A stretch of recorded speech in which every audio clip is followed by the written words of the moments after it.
What you actually see is that Black Americans from Louisville to California to Chicago have collaborated around the reality of underrepresentation of lineage inside of talking about American Blackness. The only thing that makes American Blackness really rooted and matter is the fact that we were slaves, and then post-slavery we had peonage and the like. There's specifics in there about the racial wealth gap. We talk about mass incarceration. We talk about all the disparities in education. We talk about the conference. We talk about what we hope to come out of the conference. Understand that what we are doing here, I haven't really seen anywhere else.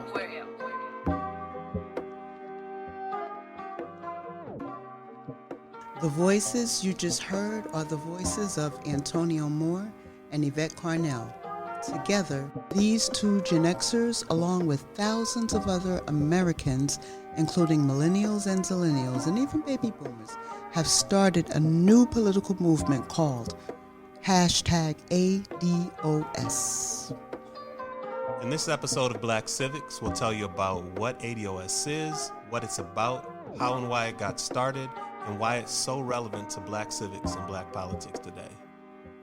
Black Civics is an educational program dedicated to supporting the ADOS community through podcasts, videos, and courses that will elevate our civic awareness.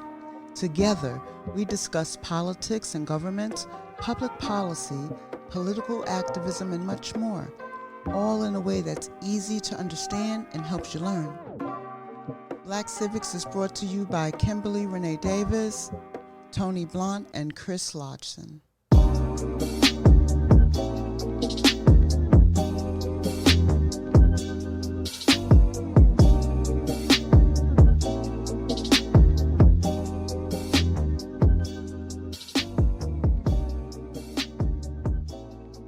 There's a new player on the American political scene. It's called ADOS. Some call it a political movement, some call it an organization, and others call it a lineage. But one thing's for sure, ADOS is something you can't ignore. But what exactly is ADOS? Well, according to ADOS101.com, which is the official website of the ADOS movement, by itself, ADOS is an acronym that stands for American Descendants of Slavery. At its core, ADOS is an identity or a lineage representing some 35 million Americans descended from people enslaved here in America by America. But when you add the hashtag, what you've got is the symbol of a political movement that's making waves in the 2020 presidential race. The creators of ADOS are a former DNC and Capitol Hill staffer, Yvette Carnell, and attorney Antonio Moore. Both Carnell and Moore host weekly YouTube shows where twice a week over the last several years, they have attracted and gained really large followings. Oh, so y'all gonna just act and pretend like I'm not on the line, huh? Oh, hi, Chris. Hey, Kim. Hey, Tony. So, Chris, there's a new player on the American political scene, huh? #ADOS. Oh, yes. There is #ADOS. Right on. Making some serious political waves right now online.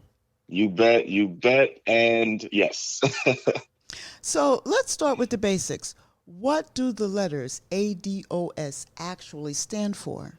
Sure thing, Kim. American Descendants of Slavery. ADOS stands for American Descendants of Slavery, and according to Yvette Carnell and Antonio Moore, both of whom coined the acronym after the 2016 elections, ADOS or ADOS is a lineage, meaning anyone who has ancestors who were enslaved in the U.S. by the U.S. Now, if we're talking population, that's probably somewhere between 30 and 40 million Americans right now. Okay, so a quick question comes to mind immediately. Why is this distinction even necessary? I mean, don't we already have a name for that? Aren't people whose ancestors who were enslaved in the Americas called African American? So great question, Kim. And actually the founders argue the distinction is not only necessary, but very, very important to today's politics and to the future of Black politics. They argue that ADOS is a specific group with a specific justice claim, quote unquote, and a unique and uniquely American history. Now, I got all of this from the website www.ados101.com, by the way. And to your second question, Kim, it turns out African American as a distinction may not be enough to really capture the fullness and uniqueness of this group's history in America. According to Carnell and Moore, your lineage makes you ADOS, not your skin color or what we might define as your race. And the term African American is now being used by people who actually don't have a lineage going back to slavery in America. Add to that, the U.S. Census Bureau defines African Americans as a person having origins in any of the black racial groups of Africa. That actually could include a few different groups of people, some of whom might not have the lineage and history of American slavery in their background. And the cost too, right? I mean, there is a accrued disadvantage cost of American slavery as an institution, right? Exactly, Kim. Exactly. Now, according to the founders and proponents of the hashtag ADOS movement, what it means to be ADOS or ADOS is more important than just having that lineage or that history, although that is very, very important. But it's also about, how that lineage has shaped both our past and our present and actually our future. So I want to, take a moment, though, to quickly define institution. It's actually really, really important and relevant here. The S in ADOS means slavery. We're talking slavery as an institution, not slaves. Well, talk more about this accrued disadvantage. What does that mean, and why is that important to mention here? Very good question. So by accrued disadvantage, I mean when you add up the effects and the impact of not just 250 years of slavery, which is bad enough, right? But also the failed Reconstruction and the sharecropping and the tenant farming and the convict leasing and the KKK and the lynchings and Jim Crow legislation. I mean, outright theft and plunder, not to mention redlining and contract deeds, the war on drugs, mass incarceration. I mean, over hundreds of years, right? I could go on and on and on, all targeted at one group of Americans, the total effect of that on the survivors. That's what we mean by accrued disadvantage. And that's important here because, according to the founders, that's part of what makes the group so unique.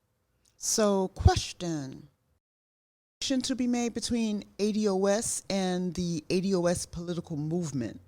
Right. So hashtag ADOS over the past several months has become the symbol used by many ADOS for a newly re-energized push for reparations.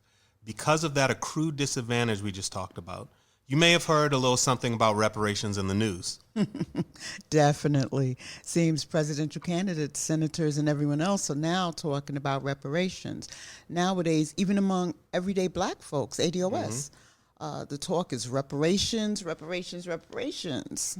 Yes, it is, and it's no coincidence. ADOS from all around the country seem to be using the hashtag ADOS in their tweets, Instagram, and Facebook posts, calling attention to reparations as a way, in fact, the way, to end the racial, or as Antonio Moore calls it, the lineage wealth gap. So, I'd like you to actually define that racial or rather lineage wealth gap you mentioned before. You do that. Can you tell us about the role social media is playing with regards to the ADOS movement? Sure. So social media has been critical, pivotal even, to the movement so far. Proponents of the movement have been quite effective in using the power of Twitter, Instagram, and Facebook to advocate primarily for reparations. It's also been a tool for ADOS to build community around their shared identity and unique history. So social media is playing a huge role. As the movement has progressed, it is taking root offline as well. Social media is a huge factor.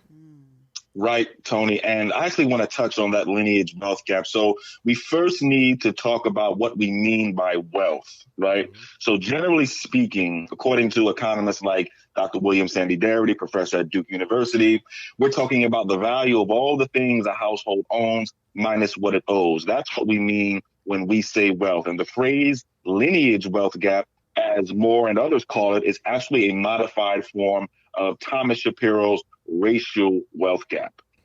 Shapiro is a sociologist and an author of the book Black Wealth, White Wealth, and he coined the term or the phrase in the early 2000s as a way to describe the really huge differences in the typical levels of wealth between black and white families.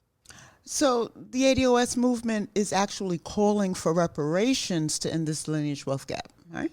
Absolutely, Kim. Absolutely right. And they say they have the data to back up their claims. That's another thing to note about this movement. It's very heavy on data, very heavy on research, but it doesn't come off in a wonky sort of way. So right now, a typical Black or ADOS household has about $1,700 in typical household wealth, and compare that to about $100,000 in household wealth for the typical white household. But if you look at places like Miami, for example, the typical Black or ADOS household has about $11 in wealth. If you look at places like Boston, it's $8. In Los Angeles, it's $200. And altogether, the bottom half of Black America has a total wealth of less than $1 combined. Wow. So now, where does all that information come from? So most of that data comes from a report called The Color of Wealth, done by Duke University as part of something called the National Asset Scorecard for Communities of Color. And some of the other data comes from the Federal Reserve Survey of Consumer Finances. Wait, you just said Black a minute ago. I thought we were talking about ADOS. So ADOS are also Black, but you raise a good point. Right now, the way we collect data on wealth and race and lineage isn't really set up to get specific info for ADOS and their household wealth. We still use broad categories like Black and Asian and Hispanic, which can mean a number of different groups, all with very different histories and lineages. To proponents of the ADOS movement, that's a problem.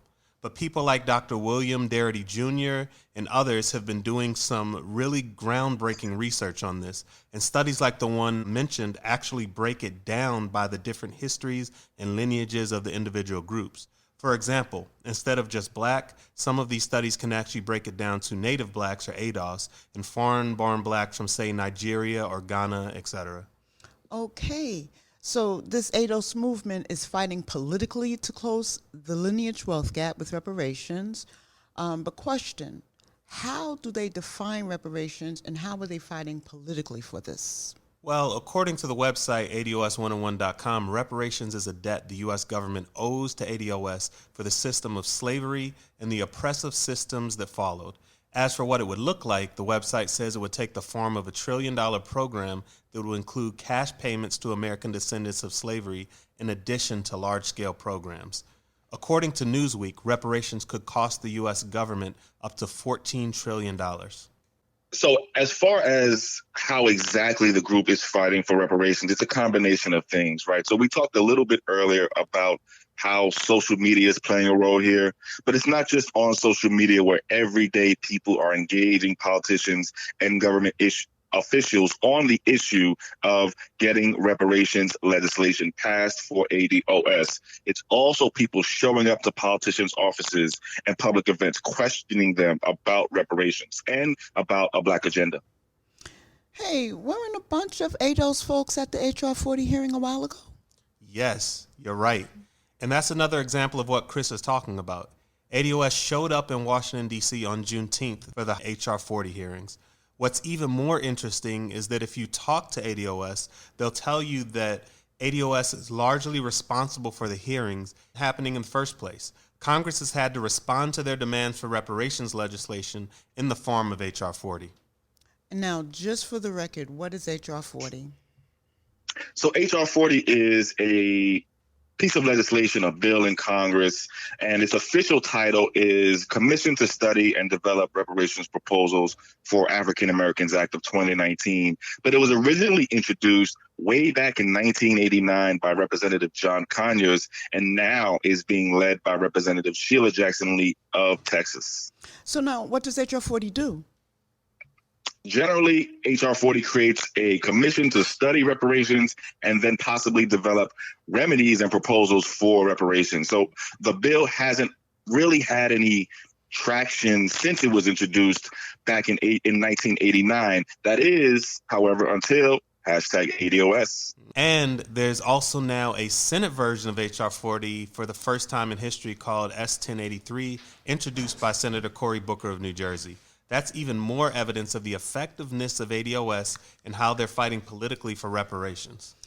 Very interesting. So this is Black Civics. Let's ask the question, why or how is this ADOS movement relevant to Black civics and Black civic engagement? And what lessons can we learn? I think one lesson that we can take away from ADOS is the power in using knowledge of civics, knowledge of our history, and methods of civic engagement to actually engage the government in a different way to affect change. So the power has been in the education itself and in using truth to propel an entire movement. So I think as this particular movement grows and more people are educated on the fact that they can make a difference and on what the actual history and the real data is, that it's really going to move the needle. Right on, Tony. And just to follow up on that and piggyback off that, why or how is the hashtag ADOS movement relevant to Black civics and Black civic engagement, right? That's really the question at hand. So I think the movement has already shown that it is able to, one, educate politically and then mobilize politically people who are everyday ADOS in their local communities to actually make political change in those communities. I think Yvette Carnell and Antonio Moore and others have done a great job over the several years that they've been doing this amazing political work and this amazing civic work. I think they've shown that they can mobilize with social media to start. They can mobilize everyday ADOS to get active in their politics. We saw that with the mobilization around the HR 40 hearings, but we've seen so many examples of that in all other kinds of places all across the country. We've seen people, showing up to town halls. We've seen people creating town halls. Mm-hmm. We've seen people, hosting meetups. We've seen people having these discussions with their families and their friends and their coworkers in real life. I think we've seen a new emboldened civics engagement psyche among ADOS that, frankly, I don't remember seeing in my lifetime. Wow. Agreed. I believe the way this ADOS movement is relevant is because, like Black Americans, it's always seemed like our Achilles heel has been lineage. Like we have a blind spot. We sort of, for the first time, are actually defining who we are here in America as a group. And I believe it's relevant, listening to some of the data that was, given here. It kind of seems like, I think I know one thing is that Blacks' wealth is supposed to go to zero by 2053. So right. It's very relevant right now for everyone to understand that we do have this specific, we're a specific group, even though we're all Black, but we're a specific lineage here. And we also have a specific justice claim. And in order to obtain that, we're going to have to engage for our descendants like never before. And the ADOS movement has actually put this in place. None of us are really all of that sophisticated. Some of us are. But Black Americans as a role, we've been this captured audience or population. So at this point, it just seems like now we're all learning together. Yes. We're coming, we're doing these town halls. We're coming together. We're learning, okay, let's actually read HR 40. Let's actually read what the law says and how it affects us. And then the last thing I want to say is I believe it's because of like some of that data that you read or mentioned regarding the different wealth between different groups. I mean, it's key how are other groups of Blacks, they're at a better wealth level, mm-hmm. and we've been here for so long, so it's not that we just want our due, and I think it's time to get engaged so for our grandchildren, just like they did for us in the civil rights. Yes. Yeah, I actually think, just want to add one thing. I actually think that this is actually another installment of the civil rights movement. The hashtag ADOS movement, in my mind, and from what I can tell and what I've been able to gather and gain, is already the third, or maybe if you want to call it the fourth, but let's say the third installment of the civil rights movement. It really is a continuation and an attempt to complete the charge of Dr. Martin Luther King when, in his famous clip, he said, "We're coming to get our check," right? Yes. We're coming to get our check. And what he was talking about was reparations. And so this is really the final attempt to actually complete that mission. Reparations is due, as you say, Kim, and the lineage wealth gap, as you also mentioned, Kim, begins with slavery. It expresses itself through slavery expresses itself through the lineage wealth gap. So reparations is really the key to closing that gap. Absolutely. May I just add on? I was also thinking, like, if the civil rights movement, if it had not taken place, there would be so many rights that we don't have. And so right now, by putting these things in place, we're actually taking care of, like I said, the descendants, our grandchildren. We can't possibly leave them a legacy of not fighting for the reparations that are due. I mean, I believe it's our duty, our civic duty. It is our duty to fight for our freedom. Yes. This is the end game. I think what's powerful about this movement is it erases race finally. Yes. And I think from what I've seen, that is what has created so much pushback, because once ADOS are made whole, the entire idea of race crumbles because it was fabricated from the beginning. And so that is where the pushback and the fighting has come from, because what does America look like when the lines between white and black have now crumbled away? Like when they've fallen, like what happens when a caste system goes down? Like it's an interesting question to ask. Very. And I don't think we. Yeah. And that's what makes this political enlightenment so dangerous to the status quo of America.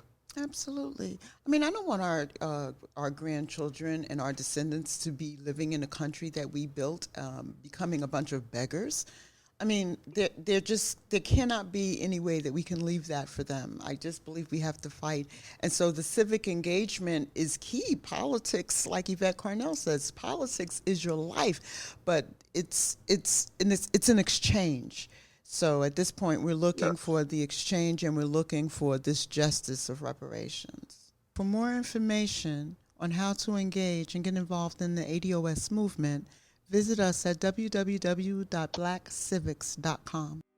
Black Civics is an educational program dedicated to supporting the ADOS community through podcasts, videos, and courses that will elevate our civic awareness. Together, we discuss politics and government, public policy, political activism, and much more, all in a way that's easy to understand and helps you learn. Black Civics is brought to you by Kimberly Renee Davis, Tony Blunt, and Chris Lodgson.